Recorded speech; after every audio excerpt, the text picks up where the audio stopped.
Dear students, let us start the discussion on today's newspaper, that is 10th August 2016. So now the first article is related to the national education policy. Now we have already had two national education policies, that is in 1968 and 1986. These two national education policies clearly stated the goal of education as a societal change, and the economic benefits of education are secondary to the social aspects. So, but the present draft policy of 2016, the draft educational policy of 2016 is observed. Its major emphasis is on economics rather than on the society. So the objective has been clearly stated into four categories. One is employable skills, cultural heritage, values and knowledge. Here, the major emphasis is on the employable skills of the education. So it means the education policy, it has taken the globalization as wanted, and it has taken globalization as an established practice and value system. In those circumstances, the objective of the education is to provide for the skills for the people to gain out of the globalization process. So in this case, the emphasis on values and knowledge has been reduced. The knowledge is also been stated to be the knowledge which is responsible for creation of a knowledge-based economy. And coming to the cultural heritage, it clearly talks about the ancient Indian culture as heritage of the country, but the emphasis on the medieval and further is been missing.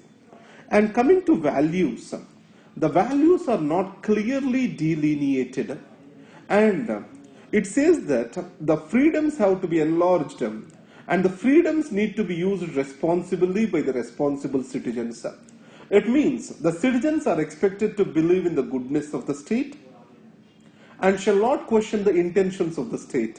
It is a kind of restriction of the freedoms in its own self. So the democratic values, cultural ethos, these are all missing for the globalized employable skills. That is what is major criticism of the 2016 educational policy. And now coming to child labor. Now recently Parliament has passed a Child Labor Prohibition and Regulation Amendment Act. So what this act says is, the child is defined as any person less than 14 years. An adolescent is between 14 to 18 years. The child cannot be employed in any sector other than the familial business and artistic expressions, especially in movies, etc.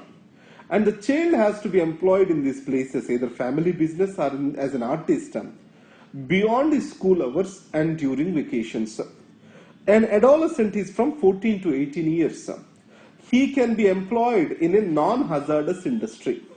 So, in this case, the first challenge is the familial business, that exception can be misused.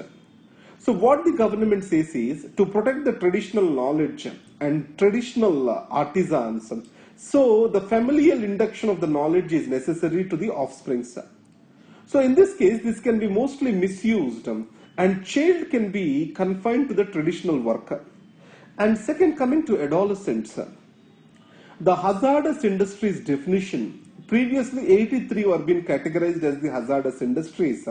Now this 83 is reduced to 3. And further reduction can also be made. And this reduction will not be by the legislature but by the executive.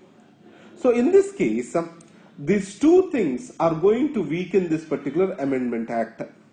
And the second thing is, if we carefully observe, the UNICEF has a clear definition who constitutes to be a child labor.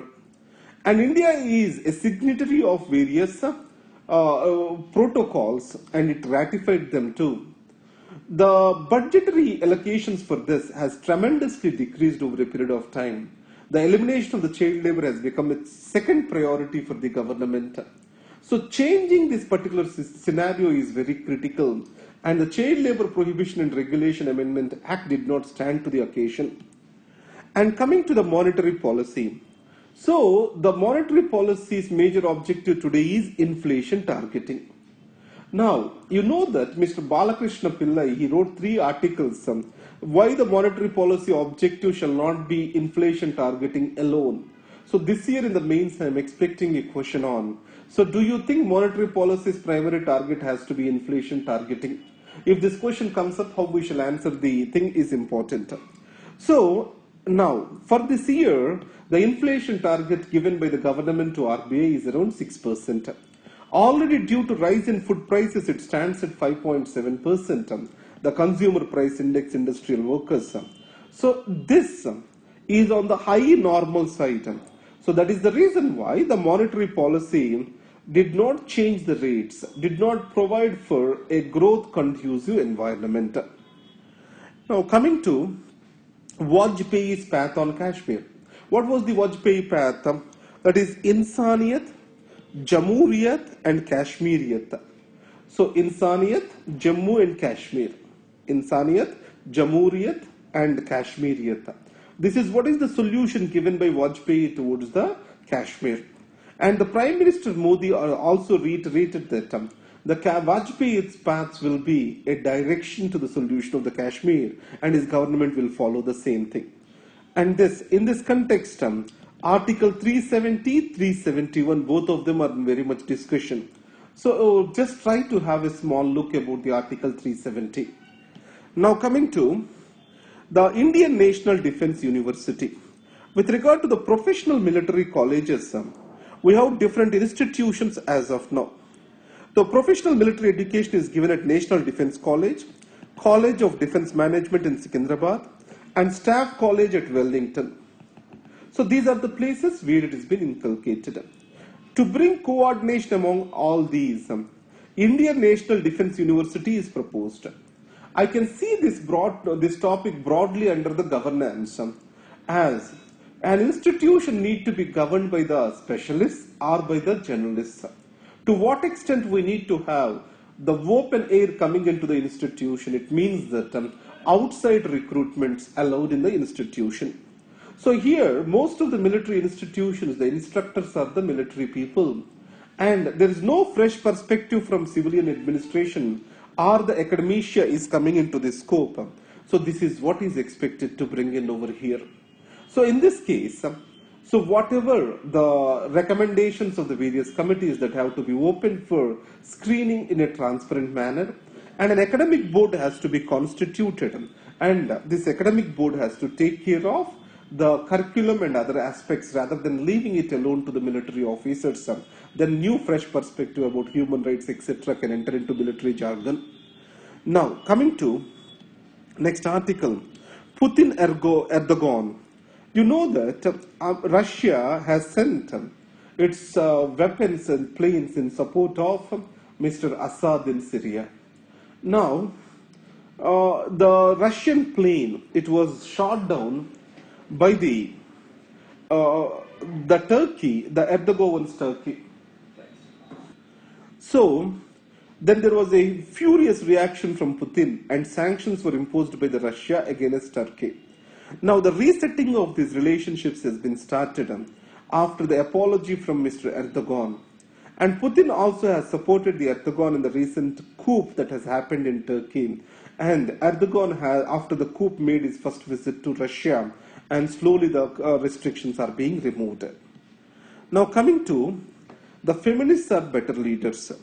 Recently Mr. Obama wrote an article in Glamour in which he made a statement that is, the most important change is to make a change in our own self. This is the toughest thing.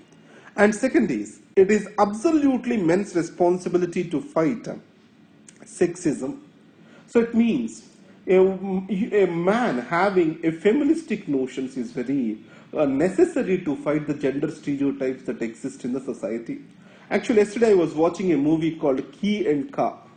So this is about changing the gender stereotypes and their roles in a society, how this perspective has to be changed.